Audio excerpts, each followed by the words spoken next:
I could kind of feel like there were multiple spirits in there.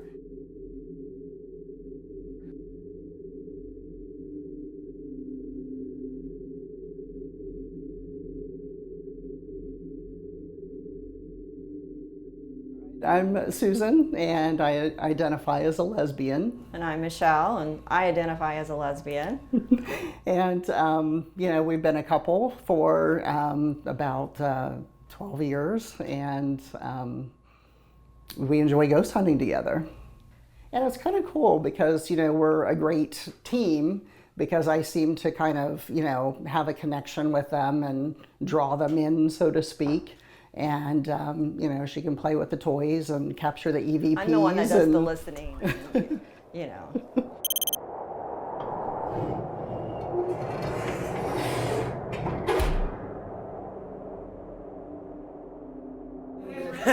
Someone's trying to get to the grilled cheese already.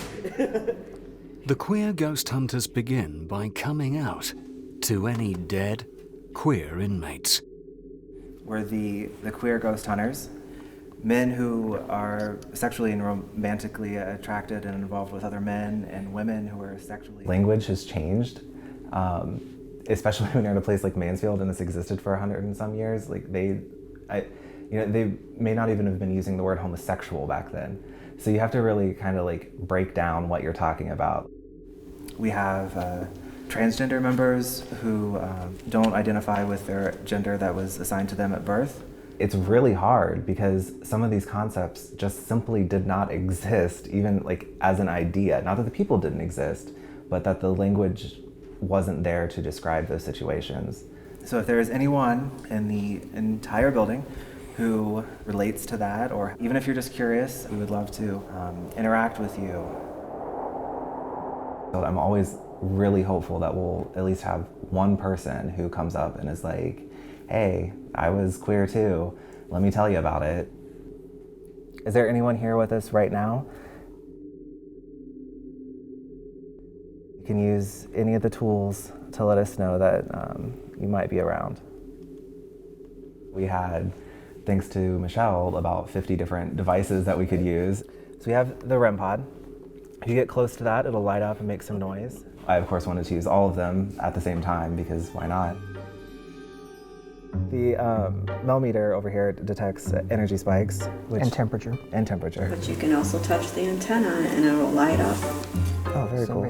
Same for the REM pod. This is, if you touch it, it'll go off. Or the ovulus over there.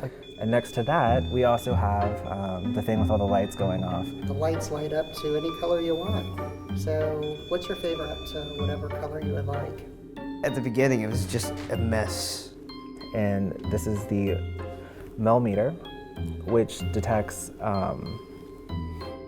someone help me. Energy. If you're talking to somebody from 100 years ago, they're gonna think it's a bomb, or, it's just a lot. That resulted in nothing working because there's like overstimulation in the room.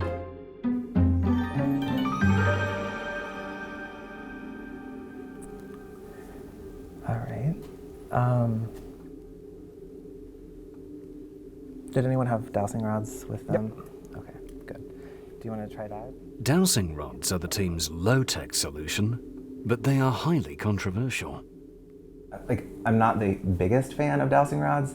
I think they can be easily manipulated. Not that I think my teammates are manipulating them, but I think like the historical use of them has a lot of scam artists, and it has like this bad history. Even though the rods are my favorite, they really are restrictive in what you can ask. And sometimes you have to ask 100 questions just to try to figure out one simple little answer. Anybody is here that would like to communicate with us, I just need you to give me a little sign. Just let me know. There you go. But in this case, they work. They make contact with an entity. All right, thank you so much. So I guess my first question is, were you a former inmate here at the reformatory?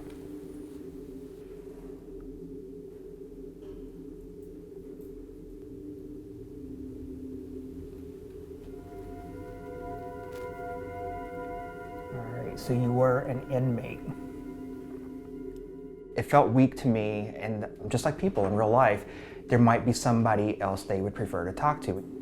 Is there a member of the group you would specifically like to speak with, other than myself? Okay, and that's okay. That's perfectly okay. Everyone has that initial sense of who they can trust. Can you point the rods to the person that you would like to speak with?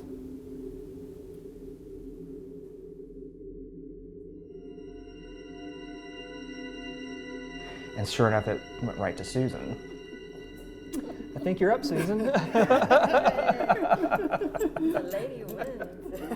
It just makes me feel almost honored that they are willing to talk to me, talk to us. Because they are direct, intelligent responses. I mean, listening, and they're answering you the best they can. So that's just amazing to me. So can you move the rods back to the straight out front? Wow, that's a lot quicker. Yeah, hopefully it's more comfortable. I'm interested in what you have to say. Were you in life a guy who was attracted to other guys or other men? Don't be shy. Yeah, we're all friends here.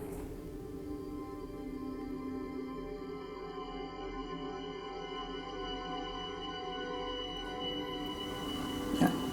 Nice. You know, that feeling we all know of telling our story finally, or coming out. That ghost came out that night. That ghost came out to us, and we all know about the power of coming out. Thank you for sharing that with us. Yes, thank you. Absolutely. Yeah, it's not easy to admit in this type of a place. But the queer ghost hunters now ask the question that may be too painful to answer. Come back. Okay. So were you incarcerated here for a violation of sodomy laws? Like, this is lighting up, and the temperature dropped, and it has moved. Okay. Yeah, we're just here to learn your story. We mean no harm, no judgment, nothing. Shane is seeing things, Scott's seeing things, the dowsing rods are telling us things. That only makes my heart beat faster. Then we're just here to talk. Was he convicted of sodomy? Oh, wow. Oh my God. Oh, yeah.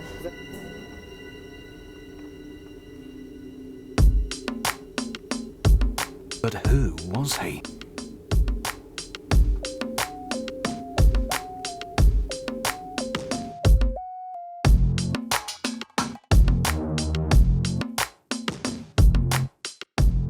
On the next Queer Ghost Hunters. Was your name Michael? I just had the name Michael stuck in my head. I have no idea. It just popped in my head and it wouldn't go. There you go. We found a Michael who was convicted of sodomy in 1943. Oh, wow.